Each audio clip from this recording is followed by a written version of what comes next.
Graça e a paz, povo abençoado. Eu sou o pastor Gilberto Rodrigo. Mais uma vez estamos nesse projeto Inteligência Espiritual. São programações visionárias para preparar você para que você não seja enganado nesses últimos tempos. Amém? Quero compartilhar para que você possa ter uma sabedoria trazida pela palavra de Deus. Compartilha, inscreva nesse canal, deixe seu like, seus comentários e vamos juntos para a Nova Jerusalém Celestial. Amém? Vamos lá no tema de hoje. Alguns sinais dos falsos profetas no final dos tempos. A Bíblia diz que, se for possível, até os escolhidos seriam enganados. Então você tem que ter essa palavra como prudência para que você esteja alerta e não venha estar caminhando um caminho de porta larga. Amém? Vamos lá. Tom de voz não é símbolo de espiritualidade. Cuidado com isso, porque muitos vão utilizar de recursos linguísticos para ganhar adeptos e inserir falsas doutrinas, ou um pseudo-evangelho, uma falsa teologia. Ou seja, vai ter aquelas pessoas que vão pregar com docilidade. Vão ter aquelas pessoas que vão pregar com muito fervor. Qual é o certo? Ou melhor, como aprender a ter um discernimento além da voz? Presta muita atenção, então, nessa introdução.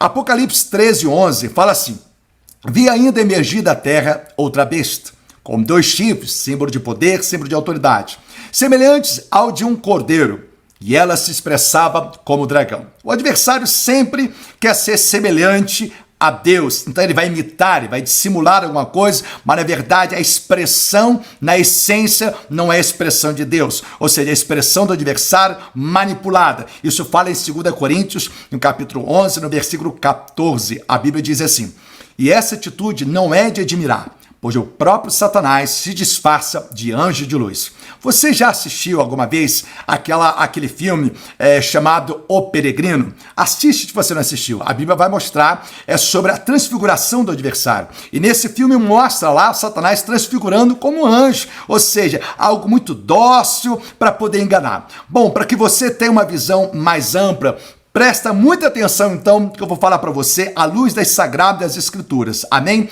Cuidado com as técnicas linguísticas que poderão servir como redes do engano. Amém? Paulo dizia em 1 Coríntios 2,4: minha mensagem e minha proclamação não se formaram de palavras persuasivas de conhecimento, mas constituíram-se de demonstração do poder do Espírito Santo. Agora eu vou mostrar para você 2 momentos diferentes. Seja com a voz mansa, seja com a voz alta. Eu vou mostrar voz mansa, momento sendo verdadeiro, voz mansa, momento sendo falso. Voz alta, momento sendo verdadeiro, momento sendo falso. Ou seja, como identificar além da voz? Então as pessoas se prendem somente na voz, esquecem de ver a essência. E hoje a palavra é para trazer discernimento espiritual para que você não seja enganado nesses últimos tempos. Então vamos junto. Vamos começar então com a mansa. Salmo 55, versículo 21, fala assim: sua fala é mais macia que a manteiga, contudo a guerra habita em seu íntimo. Suas palavras são mais suaves que o azeite puro, todavia são afiadas e perigosas como um punhal. Ou seja, pessoas que falam muito mansas, tem uma fala mansa, né? Mas no coração há guerra, não há pureza, não há algo puro. Tem muitas pessoas que vão usar de uma fala bem mansinha para poder ganhar adeptos, para poder trazer uma voz de acolhimento. Aí muitas das vezes o coração vai estar todo sujo. Cuidado! A pessoa se julga pela voz, ela tem uma grande confusão de identidade, ela é facilmente enganada. Agora eu vou mostrar, por exemplo, uma pessoa que ora, ela ora tão baixinho, tem uma voz tão mansa, mas estava com um coração tão puro. Pastor, me dá esse exemplo. 1 Samuel, capítulo 1, versículo 12, versículo 13. Olha a oração de Ana, por exemplo. Enquanto ela seguia em sua oração, na presença do Senhor, Eli observava os movimentos da sua boca. Versículo 13. Como Ana estava orando silenciosamente, seus lábios se mexiam, mas não se ouvia o som da sua voz. Então Eli imaginou que ela estivesse embriagada. Ela estava orando de uma forma bem mansa, bem baixinho, mas de coração muito puro diante de Deus. Então você observou que não é tom de voz. Você pode pregar manso, orar manso. Um momento a pessoa pode estar orando manso, pregando manso, com pureza no coração, ou muitas vezes orando ou pregando manso, com o coração todo sujo. Só que as pessoas às vezes se pressionam, né? Se pressiona como a altura da voz, ela muitas vezes vai identificar se está pura ou não. Cuidado. Agora vamos para o outro lado. Voz alta. momento sendo verdadeiro e momento sendo falso. E depois, como identificar isso tudo, né? Vamos lá.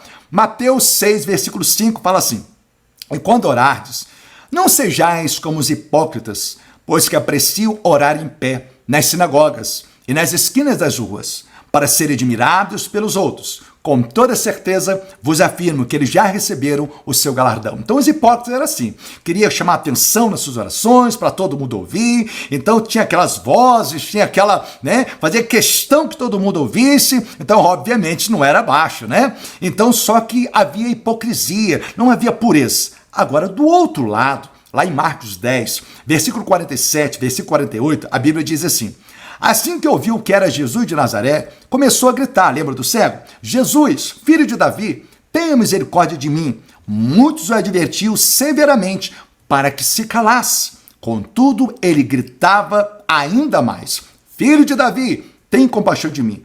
No entanto, esse homem tinha pureza no coração. Então mostramos o momento que a pessoa falou alto, cheio de sujeira e de hipocrisia no coração. Momento que o homem de Deus falou alto, cheio de pureza. Momento que a pessoa falou baixo, cheio de hipocrisia, cheio de sujeira. Momento que também falou baixo, cheio de pureza no coração. Aí você fala: pastor, como identificar então o verdadeiro do falso além da voz? É isso que eu quero falar para você. 3 pistas bíblicas para que você venha identificar o verdadeiro do falso. A primeira pista, pelas reações e pelos frutos. Grava isso. Vão mostrar as verdadeiras, sabe, a verdadeira vida com Deus. Preste atenção para você entender. Por exemplo, lá em Gálatas, no capítulo 5, versículo 22 e 23, vai mostrar o fruto do Espírito Santo, que são 9 características na vida de uma pessoa. Por exemplo, uma delas, domínio próprio. Outra, por exemplo, longanimidade. Significa paciência para suportar a ofensa.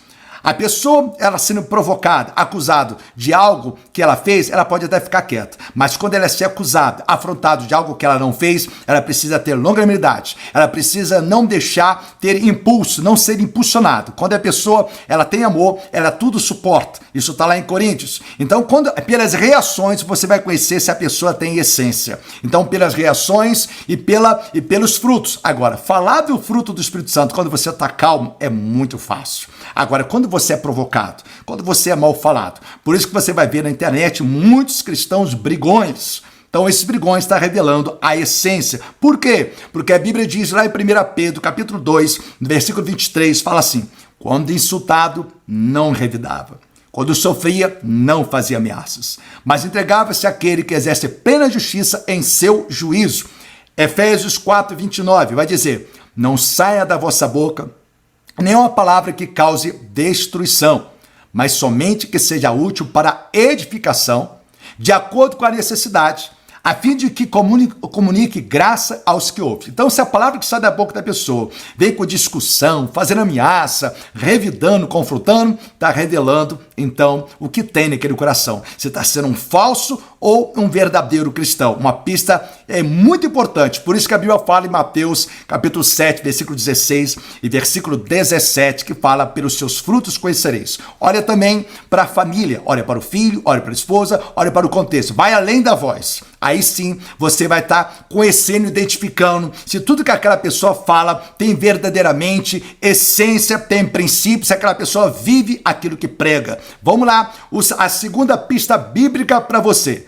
São pessoas escarnecedoras e debochadas em relação ao próximo. Ou seja, como descobrir uma pessoa irreverente? Ou seja, fala muito bonito, tem uma ótima oratória, mas se é uma pessoa escarnecedora. Por exemplo, a Bíblia fala, quando uma pessoa ela está fraca, quando as pessoas estão no erro e você fere aquela pessoa, você faz que ela resiste mais com a fortaleza. Por exemplo, Jesus, quando viu a dificuldade de Pedro, lá em Lucas 22, 31 ao 32, fala assim: Simão, Simão, eis que Satanás já recebeu autorização para vos peneirar como trigo. Versículo 32 de Lucas 22. Eu, entretanto, roguei por ti, para que a tua fé não se esgote. Tu, pois, quando te converteres, fortalece os teus irmãos. Quando Jesus viu a fraqueza de Pedro, Jesus não expôs a fraqueza de Pedro. Jesus intercedeu por Pedro. Eu já vi muitos cristãos que ficam escarnecendo da fraqueza daqueles que aprenderam errado, que replicam errado e ficam escarnecendo e debochando. Deus, ele não faz isso, ele não expõe a fraqueza, ele não expõe, ele ajuda, ele intercede. Então, mais um sinal. Tem pessoas que pregam lindamente, fervoroso, ou baixo ou alto, mas muitas vezes é uma pessoa escarnecedora, muitas vezes expõe o próximo, expõe a fraqueza do próximo. Mais um sinal bíblico para você. Mais um exemplo para você. 2 Pedro, capítulo 3, versículo 3 ao versículo 4. Fala assim: antes de tudo, considerai atentamente, ou seja, uma prudência, que nos últimos dias surgirão escarnecedores, anunciando suas zombarias e seguindo suas próprias paixões. Eles proclamarão o que aconteceu com a promessa da sua vinda. Ora, desde que o antepassado morreram, tudo continua desde o princípio da oração, desde o princípio da criação, perdão.